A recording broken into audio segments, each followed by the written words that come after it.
تو اللہ تعالیٰ نے موسیٰ علیہ السلام کو کوہ طور پہ بلایا اور کہا کہ اے موسیٰ، ہم تمہیں اپنی کتاب دیں گے، تمہیں کچھ خاص احکامات دیں گے، اس کے لیے تمہیں طور پہاڑ کے اوپر آنا پڑے گا۔ اور 40 دن تک موسیٰ علیہ السلام طور پہاڑ پہ تھے۔ اور آپ کو ایک بات بتا دوں میں کہ موسیٰ وہ اکلوتے نبی ہیں جن سے اللہ نے ڈائریکٹ بات کیا ہے، کسی فرشتے کا بیچ میں واسطہ نہیں تھا، اللہ نے ڈائریکٹ بات کی ہے موسیٰ سے، جب بھی بات کی ہے ڈائریکٹ بات کی ہے۔ تو حضرت موسیٰ نے کہا کہ اے اللہ، میں آپ کو دیکھنا چاہتا ہوں۔ اللہ نے کہا لن ترانی، تو مجھے کبھی نہیں دیکھ سکتے۔ بعض علماء نے کہا ہے کہ اللہ تعالیٰ کو موسیٰ نے کہا لن ترانی، اللہ نے کہا تم مجھے کبھی نہیں دیکھ سکتے۔ اس سے پتا چلا کہ اللہ کو کوئی دیکھ نہیں سکتا، کبھی نہیں دیکھ سکتا۔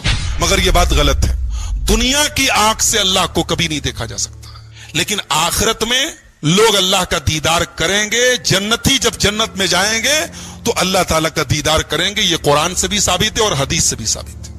تو دنیا کی آنکھ سے کوئی اللہ کو نہیں دیکھ سکتا۔ ہمارے نبی صلی اللہ علیہ وسلم بھی جب معراج پر گئے تو صحیح بات یہ ہے کہ آپ نے اللہ کو نہیں دیکھا، آپ نے اپنے رب کا دیدار نہیں کیا، جیسا کہ بخاری کی روایت ہے۔ تو اللہ نے کہا کہ موسیٰ ایک کام کرو، تم اس پہاڑ کو دیکھو، اس پہاڑ کے اوپر ہم اپنی تجلی اتارتے ہیں، تم اس پہاڑ کو دیکھو، اگر یہ پہاڑ اپنی جگہ برقرار رہ گیا تو تم مجھے دیکھ لو گے۔ فلما تجلی ربہ للجبل جعلہ دکا، جب اللہ نے اپنی تجلی اتاری ہے پہاڑ کے اوپر، پہاڑ ریزہ ریزہ ہو گیا۔ وخر موسیٰ صعقا، اور موسیٰ بے ہوش ہو کے گر پڑے۔ جب موسیٰ ہوش میں آئے تو کہنے لگے اے اللہ میں توبہ کرتا ہوں، اب آج کے بعد میں یہ ایسی ڈیمانڈ نہیں کروں گا، ایسا مطالبہ نہیں کروں گا، میں تجھ کو دیکھنا چاہتا ہوں۔ جب موسیٰ علیہ السلام طور پہاڑ سے واپس گئے تو دیکھا ان کی قوم نے بچڑے کو اپنا معبود بنا لیا۔ ان کی قوم میں سامری نام کا ایک آدمی تھا، اس نے سونے کو پگھلا کر کے ایک بچڑا تیار کیا اور اس بچڑے کے اندر ایسا کچھ سسٹم بنا دیا کہ جب ہوا چلتی تھی تو بچڑے سے آواز نکلتی تھی۔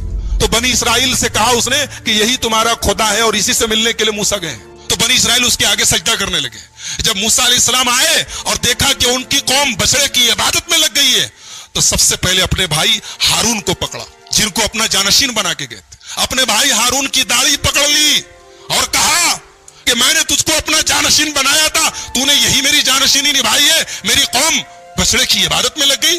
کہا کہ میرے بھائی پہلے میری بات سن لو، میری داڑھی چھوڑ دو، میرا بال چھوڑ دو، پہلے میری بات تو سنو۔ یہ سب آپس میں جھگڑا کر رہے تھے اور میں نے سمجھانے کی کوشش کی، لیکن میں نے دیکھا کہ اگر میں زیادہ انٹرفیئر کرتا ہوں تو بات زیادہ بڑھ جائے گی۔ میں نے آپ کے آنے کا انتظار کیا، میں نے اور کچھ نہیں کیا۔ موسیٰ علیہ السلام نے بلایا سامری کو، بولا یہ بتا تو نے یہ کیا کیا ہے، یہ تو نے بچڑے کو کیوں بنایا ہے؟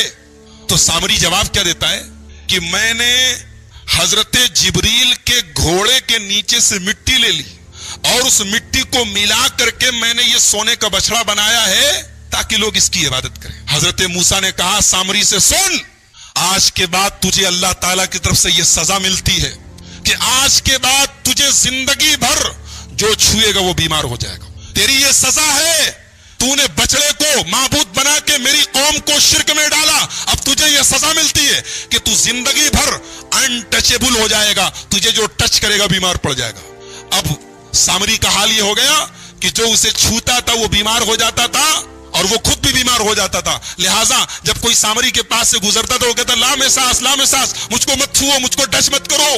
اور اس کے بعد حضرت موسیٰ نے کہا کہ تیرا یہ جو سونے کا معبود ہے نا، دیکھ اس کا میں کیا انجام کرتا ہوں۔ اس کو آگ میں جلا کے حضرت موسیٰ علیہ السلام نے پانی میں پھینکوا دیا، کہا کہ جس کو تم لوگوں نے اپنا معبود بنایا تو دیکھو اس کا ہم یہ حال کرنے جا رہے ہیں۔ تو آپ کے منہ سے نکلا ہوا کون سا اچھا جملہ اللہ سن لے، اس لیے میرے بھائیوں ہمیشہ مجھ سے اچھی بات نکالا۔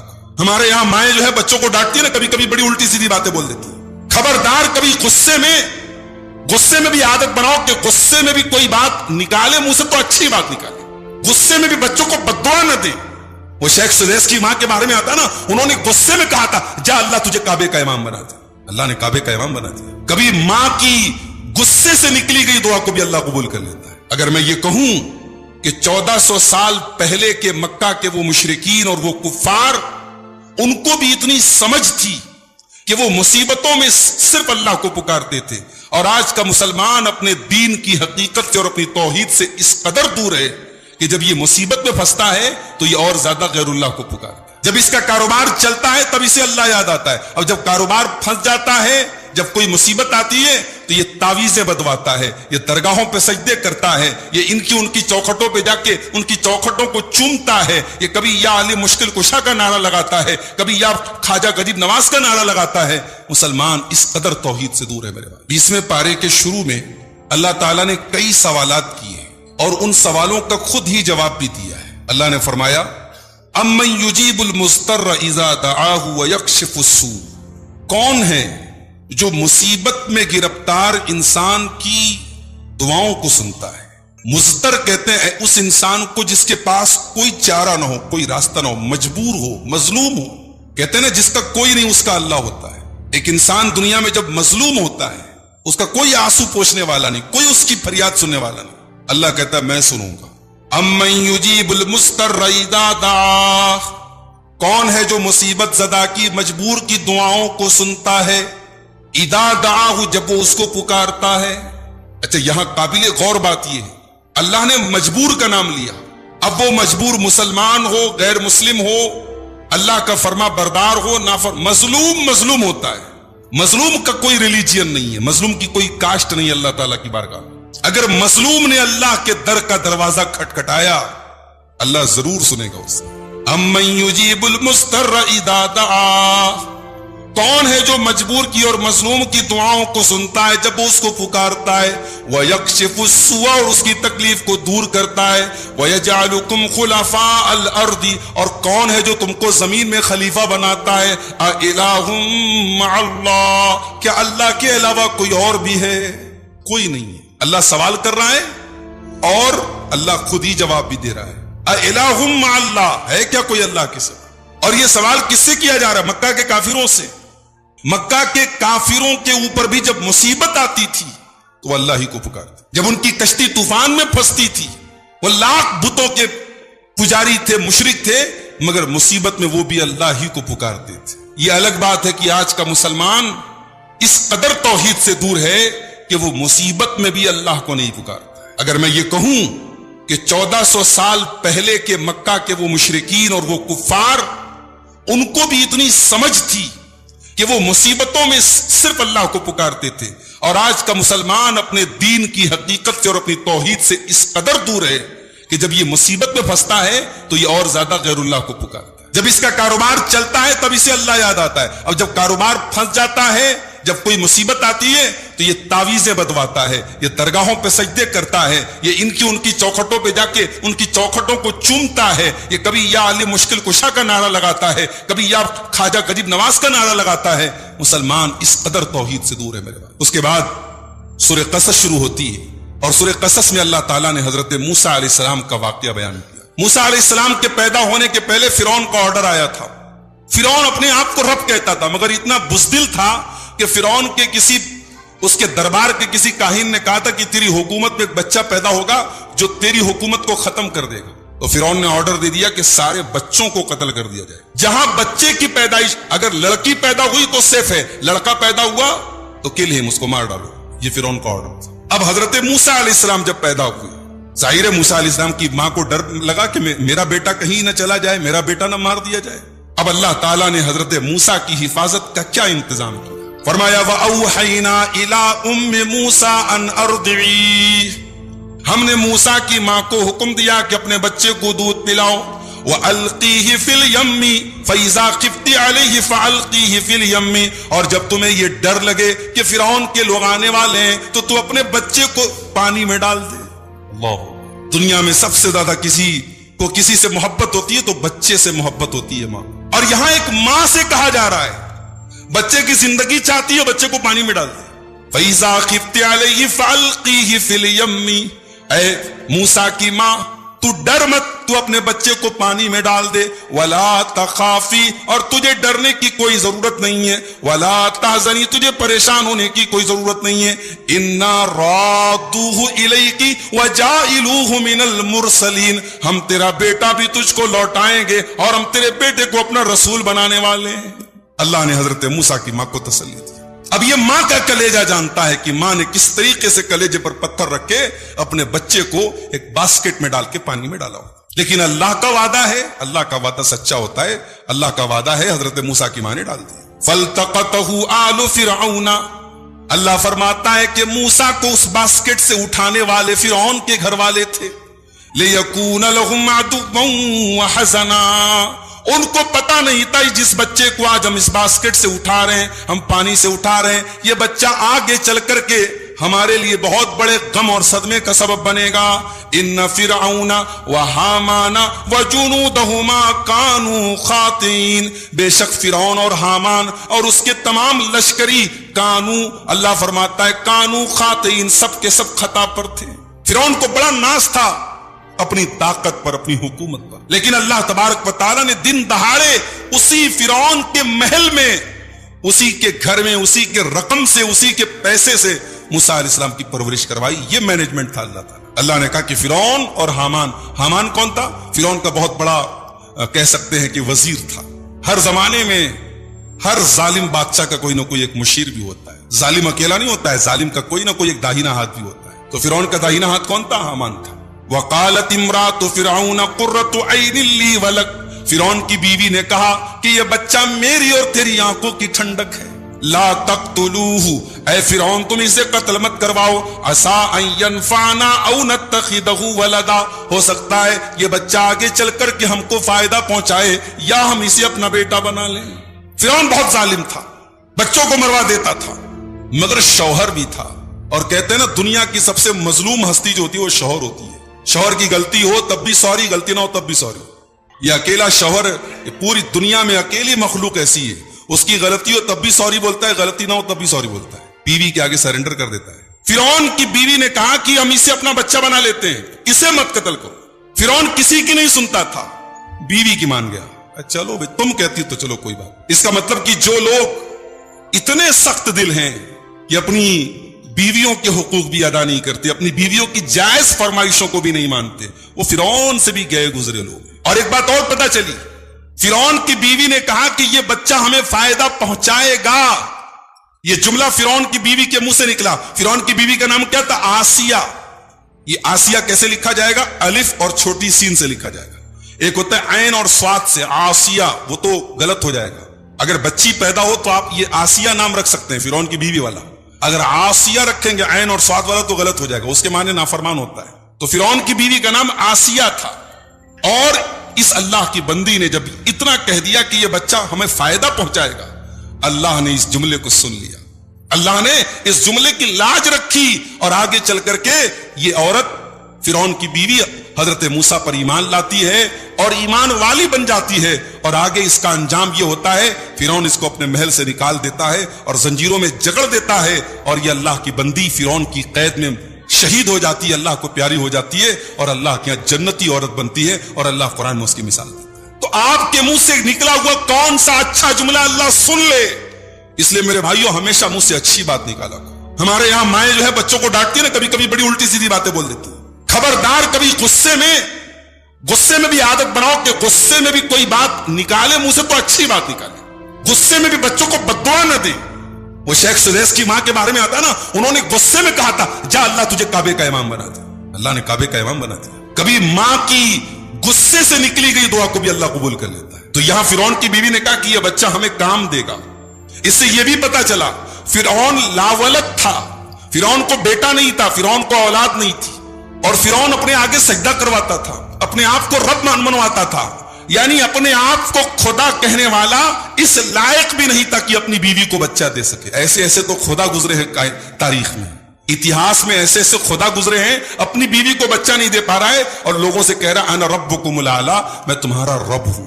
تو فرعون اپنی بیوی کی بات مان گیا. اس کے بعد اللہ فرماتا ہے جب موسیٰ علیہ السلام کی ماں نے اپنے بچے کو پانی میں ڈالا تو موسیٰ کی ماں کا دل بڑا بے قرار تھا. وَأَصْبَحَ فُؤَادُ أُمِّ مُوسَى فَارِغًا, موسیٰ کی ماں کا دل بڑا بے قرار تھا. إِن كَادَتْ لَتُبْدِي بِهِ, قریب تھا کہ موسیٰ کی ماں اس راز کو کھول دے.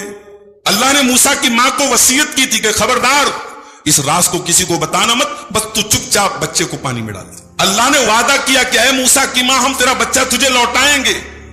اللہ نے وعدہ کر لیا تو موسیٰ علیہ السلام کی ماں کو چپ چاپ بیٹھ جانا چاہیے, مگر وہ چپ چاپ نہیں بیٹھی. انہوں نے اپنی بیٹی سے کہا ذرا پیچھا کر دے کہ صندوق کہاں جاتا ہے, باسکٹ کہاں جاتا ہے. پتہ یہ چلا کہ اللہ کی تقدیر پر بھروسہ ہونے کے باوجود انسان کو اپنی کوشش کرنی چاہیے, اپنے اسباب اختیار کرنے چاہیے, یہ سوچ کے اطمینان سے بیٹھنے کہ اللہ نے تو وعدہ کیا ہم کو روزی دے گا, اللہ نے تو وعدہ کیا ہماری حفاظت کا. انسان کو اپنی سیکیورٹی کا بھی انتظام کرنا چاہیے. موسیٰ علیہ السلام کی ماں نے اپنی بیٹی سے کہا جا دیکھ تیرا بھائی کہاں جاتا ہے, اور قرآن کہتا ہے کہ وقالت لأختہ قصیہ, حضرت موسیٰ کی ماں نے موسیٰ کی بہن سے کہا کہ اس کا پیچھا کر. فبصرت بہ عن جنب وہم لا یشعرون, اور موسیٰ علیہ السلام کی بہن کنارے کنارے سے, پانی کے کنارے کنارے سے دیکھ رہی میرا بھائی کہاں جا رہا ہے. دنیا میں بھائی بہن کا رشتہ بھی بڑا پیارا ہوتا ہے. شادی کے بعد اکثر بھائی بہنوں میں انبن ہو جاتی ہے, کیونکہ ابھی تک تو بھائی بہن تھے, اب ایک نیا رشتہ بن گیا نند اور بھابھی کا. اب اس میں دونوں طرف سے غلطیاں ہوتی ہیں. کہیں کہیں بھابیاں جو ہوتی ہیں وہ نند کے تعلق سے بڑی نگیٹو مائنڈ ان کے دماغ میں بیٹھ جاتا ہے, اور بعض نندیں جو ہوتی ہیں ماشاءاللہ وہ بھی جو ہے بھابھی کے عیب تلاش کرتی رہتی ہیں اور ایک ایک چیز کو نوٹ کرتی رہتی ہے, اپنی ماں کو بتاتی رہتی ہیں. تو اگر اس رشتے کو سنبھال کے رکھا جائے بڑا پیارا رشتہ ہے. اور یہ جو نند بھابھی کا رشتہ ہے یہ جب گڑبڑ ہوتا ہے نا تو بھائی بہن کا رشتہ بھی گڑبڑ ہو جاتا ہے. کتنے بھائی ہیں شادی کے بعد بہن سے بات کرنا بند کر دیتے ہیں اسی مسئلے کی وجہ سے, ان کی بیوی ناراض ہوتی ہے. بہن بہن ہوتی ہے میرے بھائی, بہن بھائیوں کا مان ہوتی ہے. یہ الگ بات ہے کہیں کہیں وقت کے ساتھ شادی کے بعد سوچ بدل جائے الگ بات ہے, ورنہ بھائی بہن کی محبت بھی بے مثال محبت ہوتی ہے. یہاں دیکھیے بھائی کی جان کا مسئلہ ہے تو بہن پیچھا کر رہی ہے. جن کی بہنیں زندہ ہیں اللہ بہنوں کو سلامت رکھے. بہن پیچھا کر رہی, دیکھیے میرا بھائی کہاں جا رہا ہے. اب جب حضرت موسیٰ علیہ السلام پہنچے وہاں اور حضرت آسیہ نے اس باسکٹ کو منگایا اور دیکھا اتنا خوبصورت بچہ ہے. اب بچہ رو رہا ہے, بچے کو دودھ چاہیے, بچہ بھوکا ہے. اب اس زمانے میں جو انائیں ہوتی تھی, دودھ پلانے والی ہوتی تھی, ان کو بلایا گیا.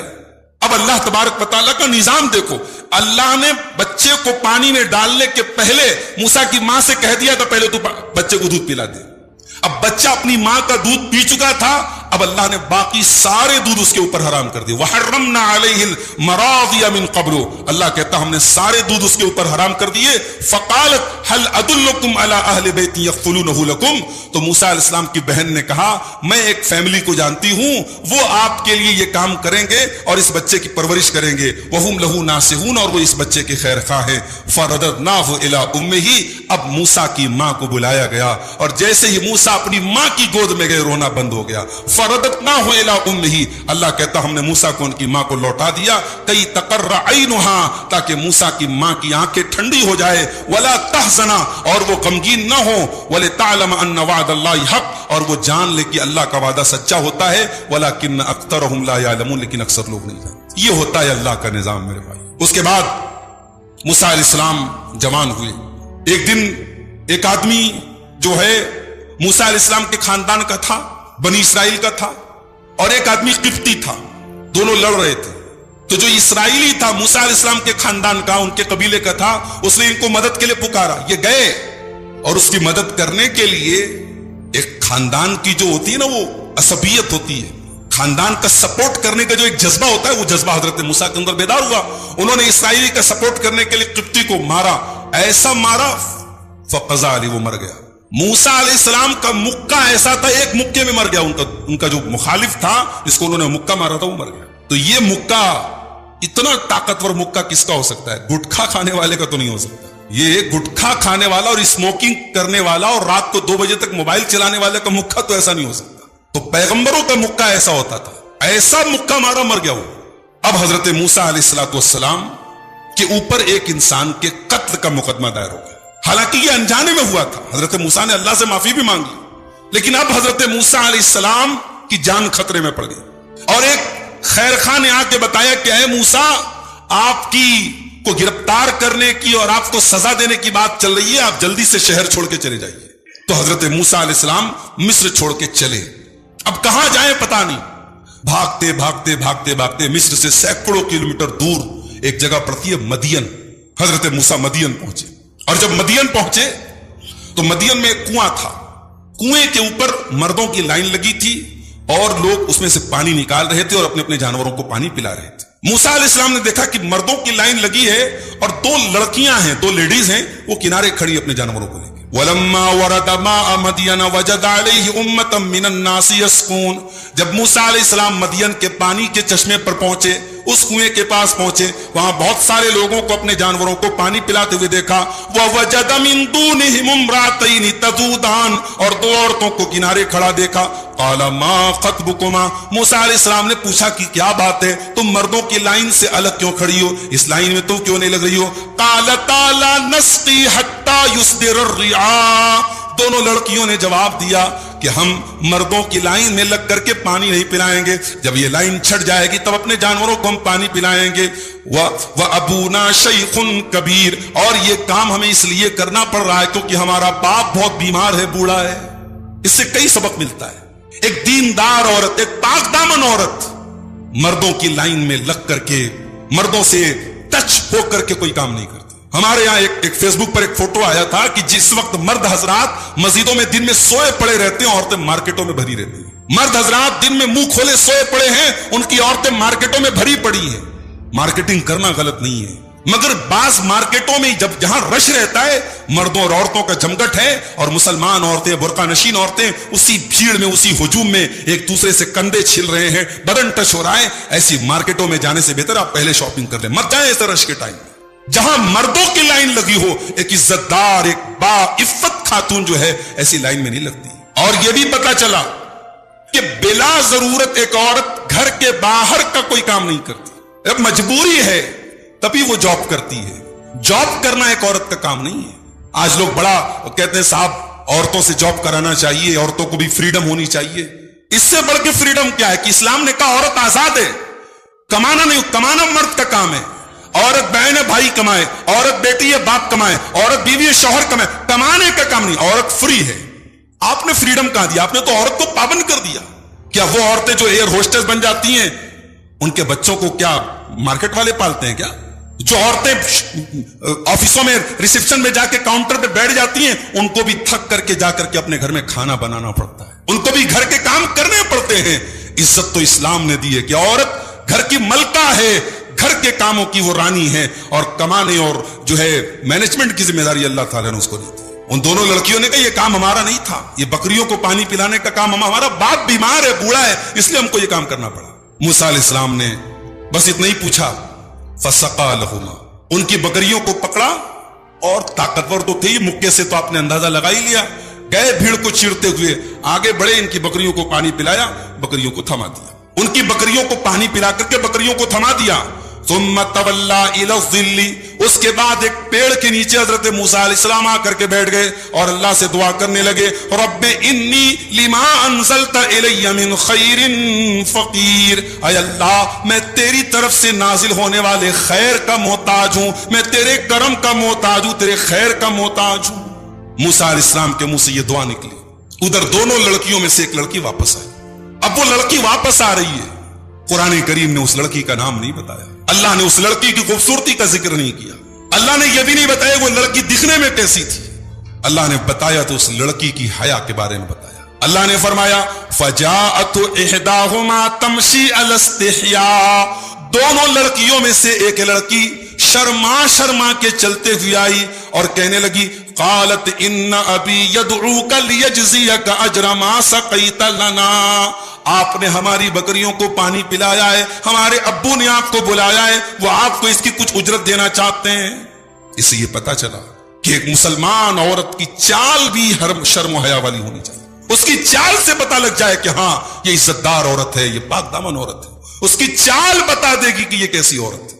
اور یہ بھی پتا چلا کہ کوئی اگر ہمارے کام آئے تو اس کا مطلب یہ نہیں کہ ہم اس سے فری میں کام لیں. اگر ہمارے پاس طاقت ہے تو ہمیں اس کی جو محنتانہ ہے, جو اجرت ہے, جو اس کا صحیح ریوارڈ ہے وہ دینا چاہیے. آج کل کیا ہوتا ہے, اگر کوئی ہمارا کام فری میں کر دے تو ہم کہتے ہیں جزاک اللہ خیر, مسکرا کے ہم کہہ دیں گے جزاک اللہ خیر, بس ہو گیا کام. جزاک اللہ خیر سے لوگوں کے گھر نہیں چلتے بھائی صاحب, اور آپ کے مسکرانے سے کسی کے گھر میں پیسے نہیں آتے. اگر آپ نے کسی سے کام لیا ہے اور آپ اس کی اجرت دے سکتے تو اجرت دینا چاہیے. آج جو ہے نا یہ فری والا جو مزاج ہے یہ بڑا تکلیف دینے والا مزاج ہے. موسیٰ علیہ السلام کے پاس وہ لڑکی آ کے کہتے میرے باپ نے آپ کو بلایا ہے, حالانکہ موسیٰ علیہ السلام نے یہ طے کر کے تو کام نہیں کیا تھا کہ ہم آپ سے پیسہ لیں گے, لیکن لڑکی نے باپ سے جا کے کہا, باپ نے کہا بلا کے لاؤ اس کو. اب گئے موسیٰ علیہ السلام, فلما جاءه وقص عليه القصص, جب موسیٰ علیہ السلام اس لڑکی کے باپ کے پاس آئے اور ان کو پورا واقعہ سنایا، قال لا تخف نجوت من القوم الظالمین، لڑکی کے باپ نے کہا کہ تم ڈرو مت، تم ظالموں سے بچ چکے ہو، تم دوسرے ملک میں آ چکے ہو، دوسرے علاقے میں آ چکے ہو، یہ فرعون کا علاقہ نہیں ہے، یہ مصر کا علاقہ نہیں ہے، تم اس علاقے کی سرحدوں سے باہر آ چکے ہو۔ قالت احداہما یا ابت استاجرہ ان خیر من استاجرت علیہ القوی الامین، ان خیر من استاجرت القوی الامین۔ دونوں لڑکیوں میں سے ایک لڑکی نے کہا ابا جان ہمیں ایک نوکر کی ضرورت ہے، ہمیں ایک ملازم کی ضرورت ہے، ان کو ملازم بنا لیجئے، ان کو اپنے گھر کے کاموں کے لیے نوکر رکھ لیجئے، اس لیے کہ نوکر کے اندر دو چیزیں ہونی چاہیے، طاقتور ہونا چاہیے اور امانت دار ہونا چاہیے، یہ امانت دار بھی اور طاقتور بھی ہیں، اے ابا جان آپ ان کو ملازم رکھ لیجئے۔ دونوں لڑکیوں میں سے ایک لڑکی نے حضرت موسیٰ کو ملازم رکھنے کی ریکویسٹ کی اپنے باپ سے۔ اب باپ نے کیا کہا؟ باپ نے داماد بنانے کا آفر پیش کر دیا۔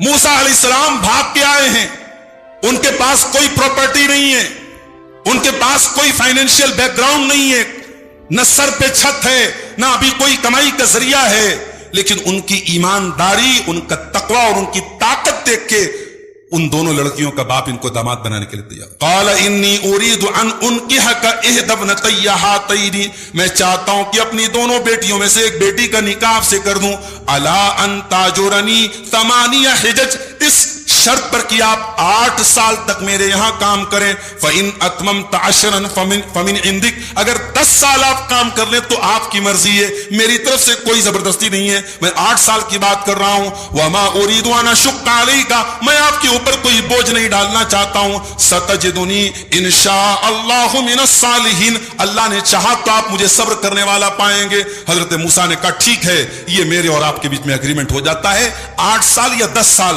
دونوں میں سے جو مدت مناسب ہوگی اس مدت پر میں کام کروں گا۔ اور جب وہ مدت پوری ہو گئی، حضرت موسیٰ علیہ السلام داماد بن گئے ان کا نام علماء نے بتایا کہ شعیب تھا۔ شعیب، وہ حضرت شعیب تھے، وہ شعیب علیہ السلام جو نبی تھے وہ نہیں، یہ کوئی دوسرے شعیب تھے، ان کی بیٹیاں تھیں، تو حضرت شعیب نے ان کو اپنا داماد بنا لیا۔ یہاں تو صاحب رشتہ طے ہوتا ہے تو جہیز طے ہوتا ہے، لڑکی والوں کو کیا دینا پڑے گا یہ طے ہوتا ہے، اور یہاں موسیٰ علیہ السلام جیسے پیغمبر کو 8 سال اور 10 سال نوکری کرنی پڑی ہے تب جا کے چھوکری ملی ہے۔ تو یہاں میرے بھائیوں نکاح کے لیے یہاں حضرت موسیٰ جیسے پیغمبر کو 10 سال نوکری کرنی پڑی ہے، اور یہاں ہم نے نکاح کا اسٹینڈرڈ کتنا بدل دیا کہ یہاں تو صاحب لڑکی والوں کے اوپر اتنا پریشر ڈال دیا گیا کہ آپ کے پاس اتنا پیسہ ہونا، اتنا کیش ہونا۔ آج ابھی ایک صاحب نے مجھے فون کیا، آپ کے اسی کرنول کے آس پاس کے علاقے میں ہیں، جمعرات کو وہاں ایک پروگرام ہونے والا ہے، انہوں نے کہا مولانا آپ آئیے ہمارے یہاں شادی بیاہ کے رسم و رواج پر تقریر کیجئے۔ انہوں نے کہا حالات یہ ہیں، لوگ شادی کے لیے اپنے مکان بیچ دیتے ہیں، بیٹی کی شادی کے لیے مکان بیچ دیتے ہیں، ہلدی کی رسم ہو رہی ہے، اس کے بعد جو ہے رشتہ طے ہوتا ہے، اس موقع پر پورے خاندان میں میٹھا اور کیا کیا بانٹا جاتا ہے کہ صاحب ہماری لڑکی کا رشتہ قائم ہو گیا۔ اتنے رسم و رواج ہیں، انسان رسم و رواج کو پورا کرنے میں بھکاری بن جاتا ہے۔ میرے پیارے ساتھیوں، موسیٰ علیہ السلام جیسے پیغمبر کا نکاح ہو رہا ہے اور اتنا سمپل نکاح ہو رہا ہے، اور نبی ہونے کے باوجود حضرت موسیٰ علیہ السلام کو 8 سال یا 10 سال اس لڑکی کے یعنی اپنے سسرال میں ان کو نوکری کرنا پڑتا ہے۔ اس کے بعد قارون کا واقعہ بیان کیا گیا۔ قارون کون تھا؟ یہ موسیٰ علیہ السلام کی قوم کا ایک آدمی تھا، بہت پیسے والا تھا، اتنا پیسہ تھا اس کے پاس کہ اللہ کہتا ہے وَآتَيْنَاهُ مِنَ الْكُنُوزِ مَا إِنَّ مَفَاتِحَهُ لَتَنُوءُ بِالْعُصْبَةِ أُولِي الْقُوَّةِ، اس کے خزانوں کی چابیوں کو بڑے بڑے پہلوان بڑی مشکل سے اٹھایا کرتے تھے۔ لیکن قارون کی قوم کے جو سمجھدار لوگ تھے ان لوگوں نے قارون کو 5 نصیحتیں کی، اور آج بھی جتنے پیسے والے لوگ ہیں، جتنے بزنس مین لوگ ہیں، جن کو اللہ نے دولت سے نوازا ہے، ان 5 چیزوں کو اپنی زندگی میں تم اپنا لو میرے بھائیوں، تو دولت کوئی خراب چیز نہیں ہے، دولت بہت اچھی چیز ہے۔ جماعت کے کام دولت والوں کے ذریعے چلتے ہیں، مسجدوں کے کام دولت سے چلتے ہیں، مدرسوں کے کام دولت والوں سے چلتے ہیں، مگر دولت والوں کے اندر 5 چیزیں ہونا ضروری ہیں۔ پہلی چیز، قارون کی قوم کے سمجھدار لوگوں نے کہا لا تفرح ان اللہ لا يحب الفرحین، اے قارون تو کبھی غرور نہ کرنا، کبھی اترانا نہیں، اللہ تعالیٰ غرور کرنے والوں کو، اترانے والوں کو پسند نہیں کرتا۔ پہلی چیز دولت ہے، غرور نہیں ہونا چاہیے۔